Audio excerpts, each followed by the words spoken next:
US President Joe Biden has welcomed France President Emmanuel Macron to the White House. It's the first official state visit since the US leader took office last year.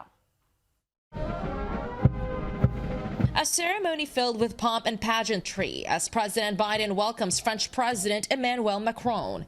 The White House decked to the nines for the United States' oldest ally. It's an honor, a genuine honor to host you for the first state visit of my administration. But beyond the festivities, the two leaders are set to discuss a slew of issues behind closed doors. At the top of the list, the war in Ukraine. Since the very beginning of this war, we worked very hard together. While NATO has maintained a united front against the Russian invasion, Europe is bearing the brunt of high energy prices and economic pain. You have Europe that is bracing for the winter. Fears of a recession are far more acute over there.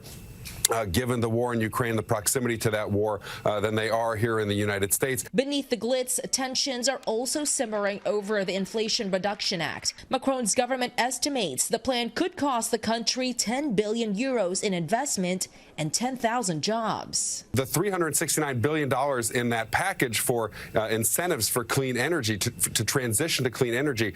People in Europe like Macron and other leaders see that as remarkably protectionist. Diplomatic discord between the two countries came out in the open a little more than a year ago. The U.S. and Britain announced a deal with Australia for nuclear-powered submarines, undermining a contract for France to sell diesel-powered submarines.